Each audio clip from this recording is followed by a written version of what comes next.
নমস্কার বন্ধুরা, স্বাগত তোমাদের আমার নতুন ব্লগে।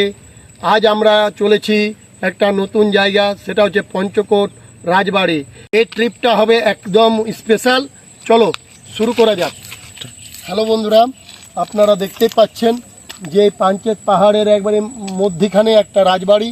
এই রাজবাড়ির সামনেই আপনাদেরকে কিছুক্ষণের মধ্যে দেখানো যাবে যে এত সুন্দর পাহাড় আর তার মাঝে যে ঘন বন, এই যে আপনাদেরকে তুলে ধরে দেখাচ্ছি, যে দেখতে থাকুন, সঙ্গে থাকুন। ফাইনালি আমরা চলে এসেছি পঞ্চকোট কৃষ্ণ মন্দিরে। সেখানে কৃষ্ণ মন্দিরের আপনাদেরকে কিছুটা সিন দেখাচ্ছি, আপনারা দেখতে থাকুন।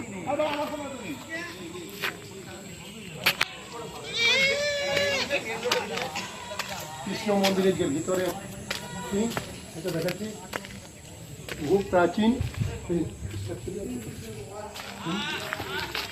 ভেতরে সিন কিছুটা আপনাদেরকে দেখাচ্ছি, একবারে প্রাচীন যুগের যে রাজবাড়ি, যেটা আপনারা অন্য কোথাও দেখতে পাবেন না। কৃষ্ণ মন্দিরের যে ভেতরের যে কৃষ্ণ মন্দির খুব প্রাচীন, কিন্তু খুব জাগ্রত এইখানের মন্দির।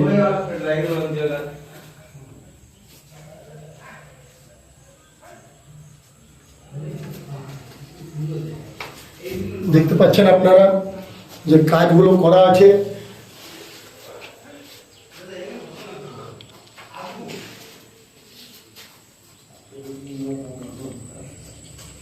এই যে চারপাশের যে মন্দিরটা, সেটা আপনাদেরকে দেখাচ্ছি ঘুরে ঘুরে।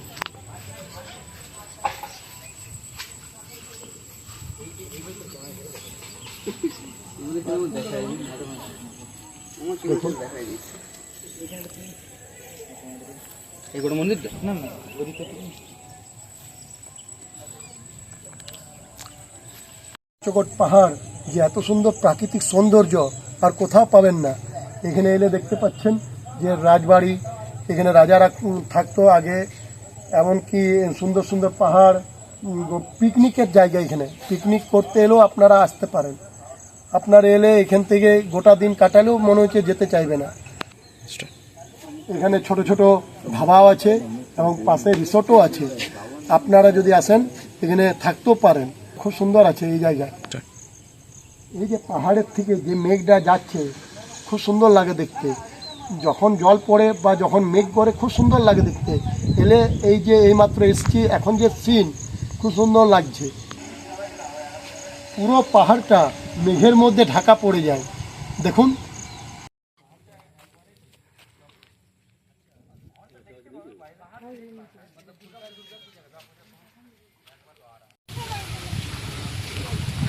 এখানে যে খাবারগুলো পাওয়া যায় খুব সুন্দর, টাটকা এবং তরতাজা। কাকার হোটেল এখানে বিখ্যাত।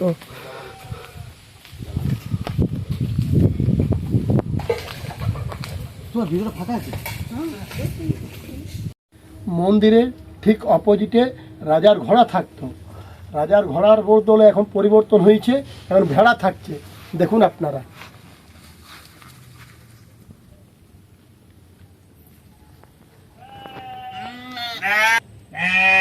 পাশে একটা কুয়া আছে, সেটা আপনাদেরকে দেখাচ্ছি, দেখতে থাকুন। এই কুয়োটার একটা ইতিহাস আছে। এখানে যে রাজা ছিল, যে রাজা বর্গীদের সাথে যুদ্ধে হেরে যাওয়ার পর, যে এখানে সাত রানী যখন শুনতে পেল যে রাজা আমাদের হেরে গেছে, তখন তারা এই কুয়োটাতে ঝাঁপ দিয়ে আত্মহত্যা করেছে। এবং যা সোনা দানা পড়েছিল সব এই কুয়োটাতে ঝাঁপ দিয়ে আত্মহত্যা করেছে। তারপর আর আমরা এখনও কোনো কিছু জানি না। তারপর জানার জন্য আমরা বিস্তারিত খবর নিচ্ছি। তো বন্ধুরা, যেখানে পাহাড়, জঙ্গল আর একটা এখানে প্রাচীন মন্দির আছে ভেতরে, সেখানে আপনাদেরকে একটু দেখাচ্ছি, দেখতে থাকুন, সঙ্গে থাকুন। তো জঙ্গলের ভেতরে একটা খুব সুন্দর মন্দির, সেটা প্রাচীন মন্দির। তো সেখানে এলে আপনাদের একবারে মন যেতে চাইবে না, শান্তির পরিবেশ, খুব সুন্দর। দেখুন, আপনাদেরকে ঘুরে ঘুরে দেখাচ্ছি।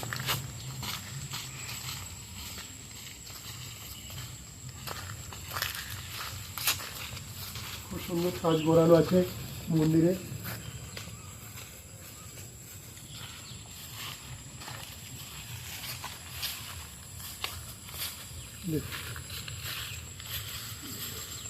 না, কোনোদিন আসেনি, বা সুন্দর লাগছে মন্দির। তো এখানে আপনারাই থাকেন নাকি? কোথায় বাড়ি আপনার? আমার ঝাড়খণ্ডে